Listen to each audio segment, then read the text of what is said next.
you would expect, like, oh, you had to have done something, but like, some people just have it in their heads that no, you have this diagnosis. Oh, well, there goes that right, and probably others.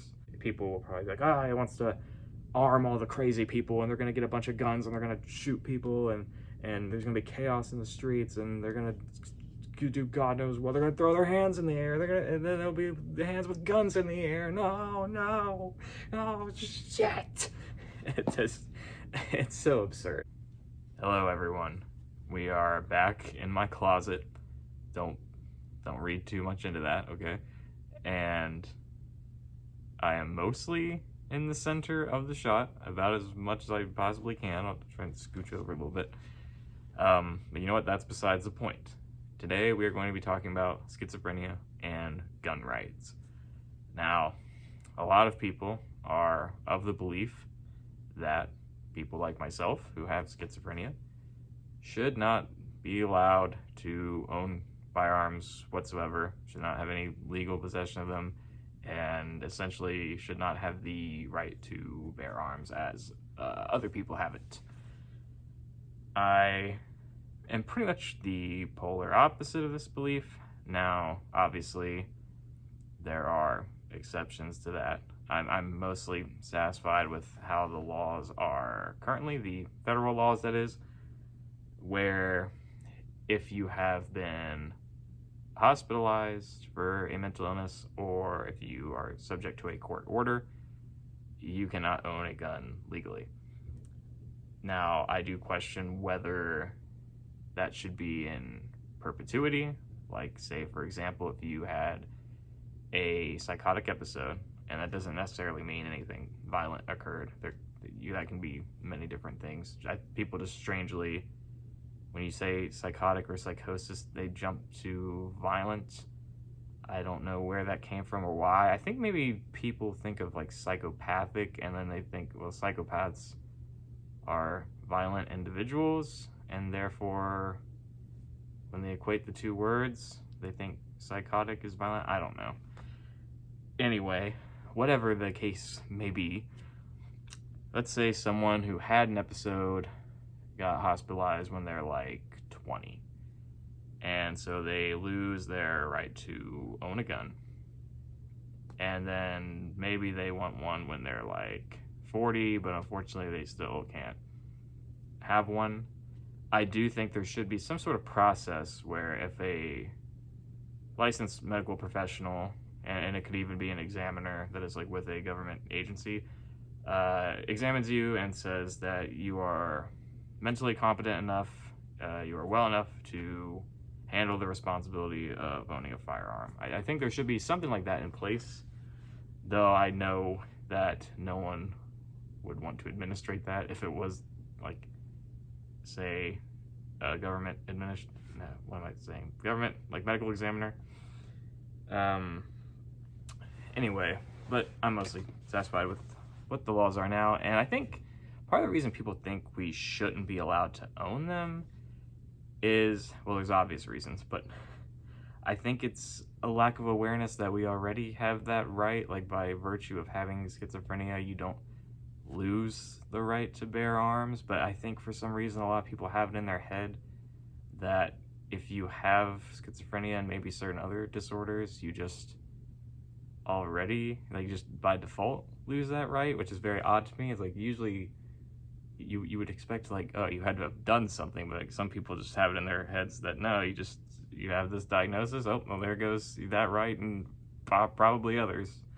And I think it's also rooted in the idea that people with schizophrenia are either inherently violent or, for the most part, are violent and, engage in very just aggressive behavior and are quite dangerous and all of these other horrible things, when in my last video, assuming the news media one is before this one, I mentioned how only about 10% of people with schizophrenia will ever commit a violent act. And like I said in that one too, there's some that are a bit higher, like 15%, but that was including other factors that would also apply to the average person. Whatever the case may be, it is a small fraction of the overall schizophrenic population. And if you've seen that video, you would also recall I mentioned how only like 1% of people with schizophrenia will ever commit a firearms-related violent act, despite what the, not just news media, but even like film and whatnot will portray about us being very violent and doing other depraved or revolting things. It's not that common, especially when you consider, again, as I've discussed before, there's only like around 1 million of us, maybe 2 million. The numbers vary. It may actually be closer, probably to 2 million, I would say. But I'll probably have a whole separate like statistics video covering all sorts of interesting things that I'm sure people will love to learn about regarding the numbers and data and whatnot. For this, oh shit. I do think too, given that abuse against people with schizophrenia is so rampant, and that we are 10 to 14 times more likely than the average person to be the victims of violence, that there should be measures taken for those who are able to just be prepared and able to defend yourself, better able to defend yourself. I think gun ownership is one thing, but I also understand that, well, many of us, I think even the majority, belong to like lower income brackets. There's a lot less opportunities for people with schizophrenia, and a great financial burden placed on them in different ways. And we also just tend to not be able to achieve certain levels of education because, depending on when your illness starts, there's all sorts of factors that can keep people with schizophrenia in lower income groups, largely. And I mean, mainly just the fact that the illness can be so debilitating that, you know, we often can't work full-time jobs or even a job whatsoever. So given all that, though, if you have the means and you are able and you can handle the responsibility, I encourage you to learn gun safety, get some training with a firearm, and purchase one for yourself, and be a gun owner so that you can better keep yourself safe, given how, as I said, rampant violence and abuse is against people with schizophrenia, despite what the media might portray as us often being the aggressors. If you suspect that you may end up harming yourself with the firearm, don't even bother at all until you 100% feel you are able to handle it, and nothing like that will transpire.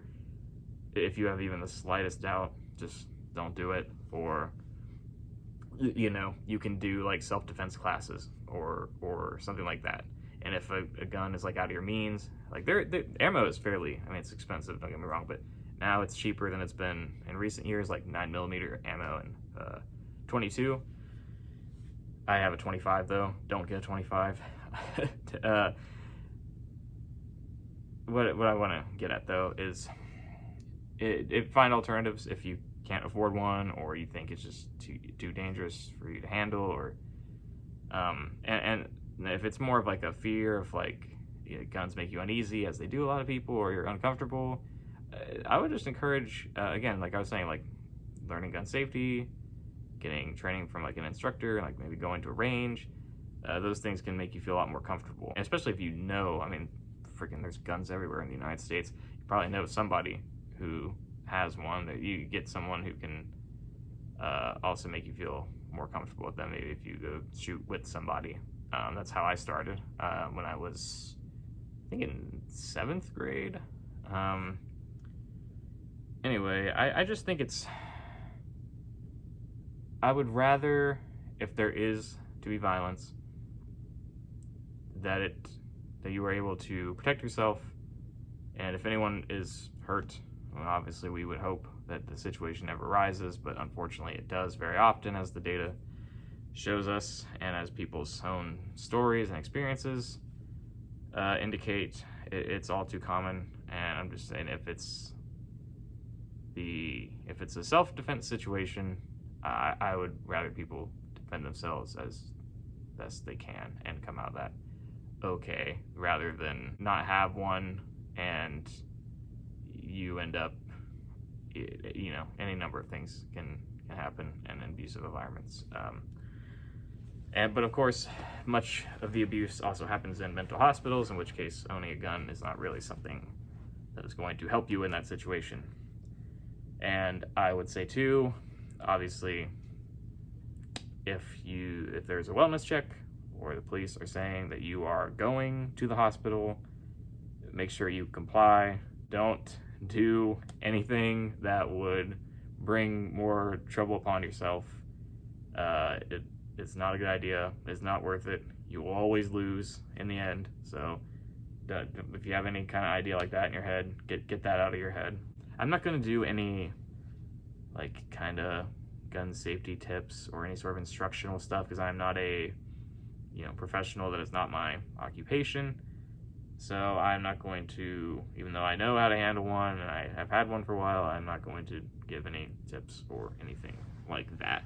And I guess the last thing is that I think gun ownership would also be good in a sort of roundabout way of destigmatizing the illness. That is something I push for, and I think that if people are able to demonstrate, and I'm saying this will sway everyone, but if we can demonstrate that we're able to handle firearms, that we are responsible with them, and we are disciplined, I very much advocate for discipline,